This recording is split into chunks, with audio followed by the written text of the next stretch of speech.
these last pieces of tiles, and all this granite was not installed, so I went and installed that yesterday. It's all dry now. These are ready to come off. Just give them a tap and they come out.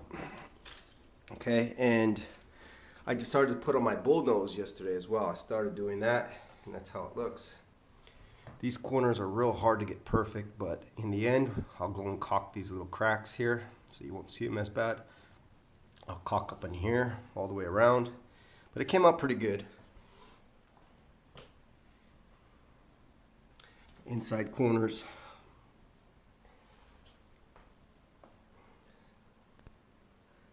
So that's how it looks. I got this to finish here and that there, but I'll wait because next I'm going to be doing the backsplash. Alright, check out my niche. It's pretty square. I got the laser on it.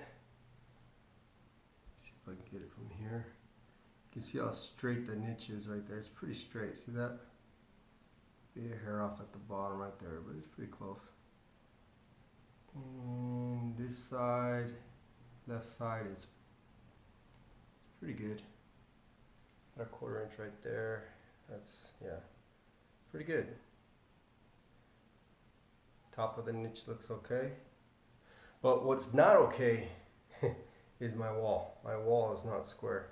It is not, it's leaning in. The wall is leaning this way, just like a 1/4 inch to a 1/2 inch off from the bottom. So that's a problem. I got the same thing on my door jamb here. You can see at the bottom it's flush, and at the top you got like a 1/2 inch right here. See that? So it's this whole wall that was, you know, not framed right. That wasn't me. It was already done like that, but nothing I can do about it now. Alright, after thinking what to do, this is what I'm going to do. So for the first couple tiles, well, at least for the first tile, is going to be butted up all the way to the wall here. And then I'm just going to work from the next tile up, and I'm going to stay on my straight line.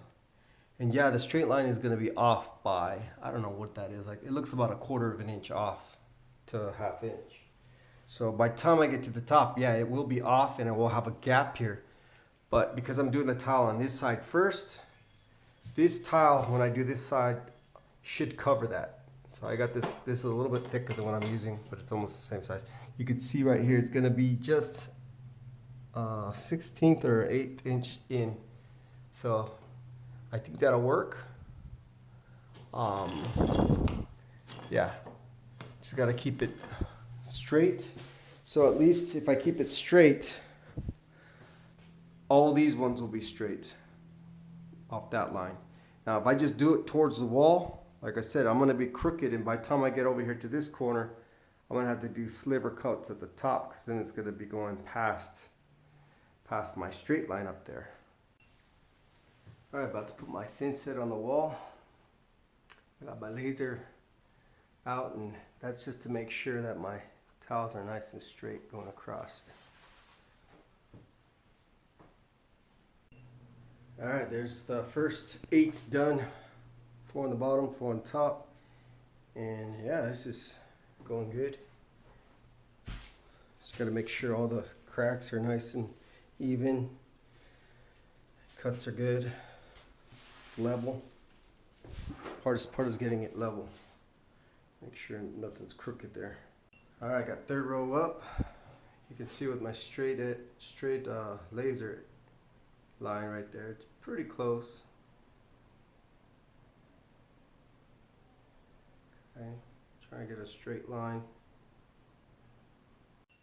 Just finished it up, and it's looking pretty good. Nice and straight. Let's turn on this laser level and see how straight it is. Okay. That's pretty good. Pretty straight. If I go on that line, you can see it's pretty good, pretty close. And this line here is pretty even as well, going all the way across. That's what I wanted. I didn't want it to look all slanted. Because this wall, you can see this wall has got a gap up there, but it's not that big. It's just tiny. And that's because that bottom one I got as close as I could, and then I just slowly let it out, just like a 1/16 of an inch on each one. So it's just off, just a hair. So that won't be noticeable when I put this other side up. But I mixed up just the perfect amount of thin set as well. So I'm pretty happy. Because this was not easy, getting these things straight. It took me quite a bit of time to get this like this. And I've never seen anybody, I was looking all over YouTube for a vertical 12 by 24 marble install or porcelain Carrara install. And I couldn't find anybody. Everybody does it horizontally, you know, like subway tile. And almost nobody stacks the tile because I guess from what I heard from somebody is you risk lippage, but it's really not that bad. When you use these little lash connectors, it keeps it pretty flush, even on these little four corner areas. And I've installed tiles before several times, but I've never used a laser level for doing tile. But I have to say, I highly recommend if you're doing tile, especially on the wall, to use a laser level because it really helps getting those things straight as you can get them. I mean, I know I couldn't have done as good a job without this laser level. And the one I got is a Bosch. It's a professional GLL30. I'll see if I can put this I'll see if I can find this online, and I'll put it down below in the description. So if anybody's watching this video, they can get the link to it and purchase one if they need to. But yeah, I mean, it's definitely worth the cost of a laser level. I mean, just if you're one of those people that likes things perfectly straight like me, I mean, it's worth it. Because if not, you're gonna have crooked tiles. It's gonna scream out amateur work. And check out this tile here. I mean, look at how I got the vein. It looks like one vein there flowing together. One little vein there. Then another vein comes up right here. Goes all the way up. It's kind of cool. So you can play around with these and mix and match them. It's kind of like a puzzle.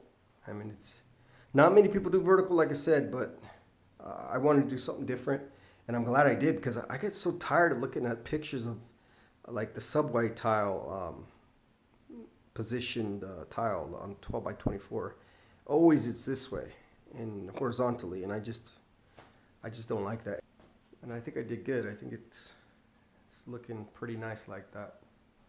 And again, I still got that little strip. I'm gonna sleep on that and see what I want to do. If I want to do black granite, or just finish it off with the rest of the porcelain. And yeah, and there's my baseboard. Came out really nice. That's real Carrara marble, bullnose. Well, it's a bullnose with a trim piece actually. It's not just bullnose. Also, I forgot to mention, this is the bit I used. It's a tile bit for cutting tile for the Dremel tool. And I went through that porcelain. It took me a long time, but this thing is still sharp. I mean, this thing was getting red hot. It took me a good, I don't know, 15-20 minutes to drill that hole out. And here's the hole that I drilled out. I scratched the porcelain a couple times. I should have taped around it, but it's so high up you won't really notice the little tiny scratch that I put in it. Next time I should flip it to the other back side and drill it from that side. That way if I come out of the hole on accident like it did, it won't scratch the surface. But I'm not gonna go through that again just for a couple scratches. But yeah, this thing over here, this bullnose trim piece, it's Jeffrey Court Carrara cap molding is what it's called. Really nice. It's about $7 a piece. I'll see if I can find this online and put it in the description as well, because it's really nice. It really dresses up the your footer. I'm not sure if anybody's ever done this. It's just what popped up in my head to do. So I kind of think of unique stuff sometimes when I'm shopping. Sometimes, very rarely, does something pop in my head. It's different than the norm. But anyways, I'm gonna wrap up this video. It's gonna be kind of a short video because that's all the work I'm doing today.